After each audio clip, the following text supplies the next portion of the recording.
ناظرین، آج 6 سال کے بعد میاں صاحب نے لاہور میں مسلم لیگ کے ایک تاریخی جلسے سے خطاب کیا۔ میاں صاحب کی جو تقریر ہے اس کو آپ 4-5 حصوں میں تقسیم کر سکتے ہیں۔ پہلے حصے میں میاں صاحب نے اپنے اوپر ہونے والے ان مظالم کا ذکر کیا۔ دیکھیے، اس میں تو کوئی شک نہیں ہے کہ جس طرح ایک پلاننگ کے تحت ایک گہری سازش کے ذریعے ایک بڑی منصوبہ بندی کے ذریعے ان کے خلاف سازش کی گئی، فوجی جرنیلوں کو ساتھ ملایا گیا، کچھ سیاستدان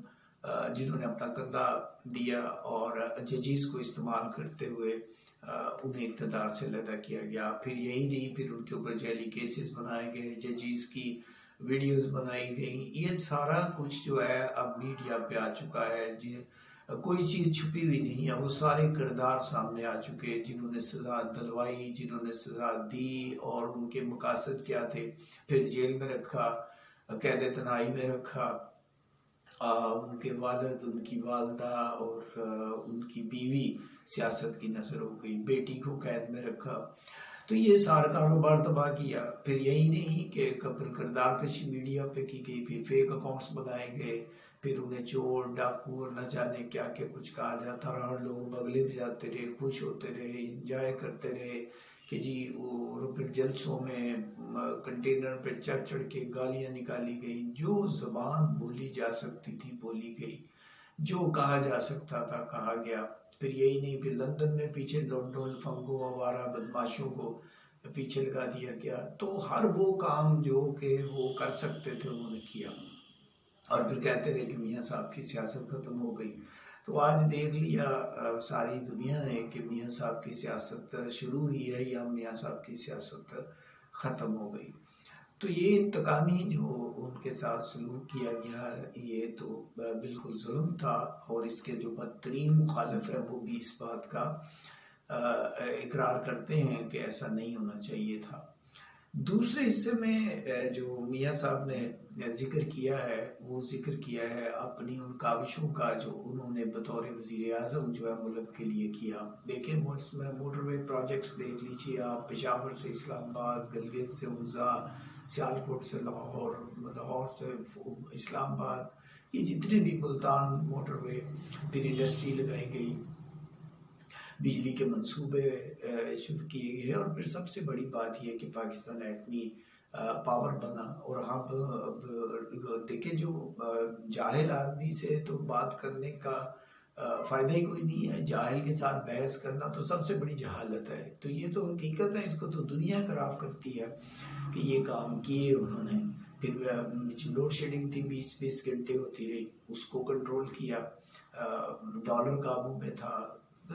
پروجیکٹس تو انہوں نے لگائے۔ پھر اس سے جو سب سے بڑی بات یہ کہ واجپئی خود چل کے لاہور میں آئے اور انڈیا کا وزیر اعظم، اور اگر کشمیر کے اوپر کوئی باعزت حل نکل آتا تو یقین مانیے کہ آج یہ خطہ جو ہے وہ غربت سے اور بے روزگاری سے نجات حاصل کر لیتا، اور وہ ملک واقعی ترقی کی طرف گامزن ہوتا۔ لیکن ظاہر ہے جو ڈکٹیٹرز تھے انہوں نے نہیں چلنے دیا، اور بار بار جو ہے وہ ڈسٹربنس ہوئی، رکاوٹ ہوئی، میاں صاحب کو ملک بدر کیا گیا۔ وہ پھر عوام کی مقبولیت کی وجہ سے پھر آ جاتے ہیں، جیسے ابھی پھر یہ لوگ، اسی وجہ سے تو یہ لوگ مجبور ہوئے کہ ان کو واپس لایا گیا ہے۔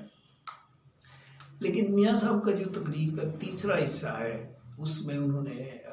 بل بھی دکھائے اور یہ اظہار کرنے کی کوشش کی کہ جو میاں شہباز شریف صاحب کی 16 ماہ کی جو گورنمنٹ ہے اس کا دفاع کرنے کی کوشش کی۔ میں سمجھتا ہوں کہ یہ حصہ ان کی تقریر کا کمزور حصہ ہے، کیونکہ میاں صاحب کی 16 ماہ کی جو حکومت ہے شہباز شریف صاحب کی، یہ تو کارکردگی میں مکمل طور پہ ناکام رہی ہے، فیلئر رہی ہے۔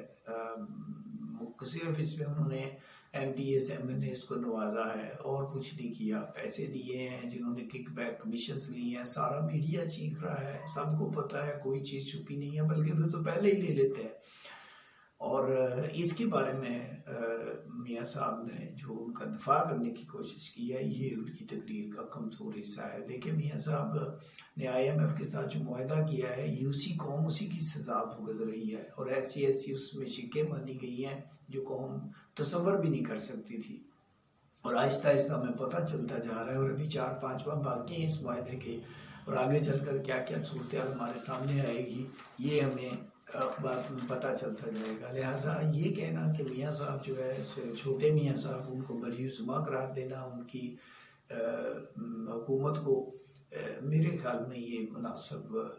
بات نہیں تھی۔ اس کے بعد چوتھے حصے میں انہوں نے، میاں صاحب نے ایک بڑی اچھی بات کہی کہ انہوں نے انتقام نہ لینے کا اعلان کیا ہے، اور کہا ہے کہ بھئی میں سب کو معاف کرتا ہوں اور سب کو ساتھ لے کے چلوں گا۔ لیکن کاش ایسا ہوتا کہ میاں صاحب جہاں پہ جنرل فیض اور جنرل باجوہ صاحب کے لیے معافی کا اعلان کیا ہے، ظاہر ہے وہی لوگ جو تھے جنہوں نے ان کے خلاف سازش کی تھی، جس کا میاں صاحب بھی برملا اظہار کرتے رہے ہیں، تو اس کے لیے چاہیے یہ تھا کہ 4 لفظ جو ہے وہ خان صاحب کے لیے بھی کہہ دیتے اور ان کی طرف بھی صلح کا ہاتھ بڑھا دیتے۔ تو میرا خیال اگر وہ ایسا کرتے تو وہ مخالفین کے دل موہ لیتے، اور ایسا ہونا چاہیے، کیونکہ جب آپ کہہ رہے ہیں کہ میں سب کو معاف کر رہا ہوں، سب کو ساتھ لے کے چل رہا ہوں، تو یہ معافی خان صاحب کے لیے بھی ہونی چاہیے تھی، اس سے آپ کا قد اور بڑھ جاتا۔ پھر آخر میں میاں صاحب نے دعا کروائی، لیکن میاں صاحب کو چاہیے تھا کہ پارٹی میں موجود جو کالی بیڑے ہیں، جو مروسی سیاست کر رہے ہیں، اس کی طرف بھی میاں صاحب کچھ پارٹی میں کی تنظیم سازی کی طرف بھی توجہ کا اعلان کرتے، کہ جس میں جو ووٹ کو عزت دو کا نعرہ تو لگایا جائے، لیکن جو ورکر ہے اس کو عزت دو کا نعرہ بھی لگایا جانا چاہیے، کیونکہ ورکرز میں بڑی مایوسی ہے کہ وہی چہرے ہیں، وہی لوگ ہیں، وہی باپ دادا ہے جن کی اولاد ہے جو بار بار ان سیٹوں پر براجمان ہے، اور میرا خیال ہے کہ اگر وہ اس کی طرف بھی توجہ دیں تو واقعی ملک جو ہے حقیقی معنوں میں ترقی کی طرف اس کا سفر جو ہے وہ جاری ہو سکتا ہے۔ باقی میاں صاحب کی تقریر جو ہے، وہ جلسہ جو ہے وہ بڑا مؤثر رہا، تقریر بھی بڑی مؤثر رہی، اور اس کے لیے یقیناً مسلم لیگ مبارکباد کی مستحق ہے۔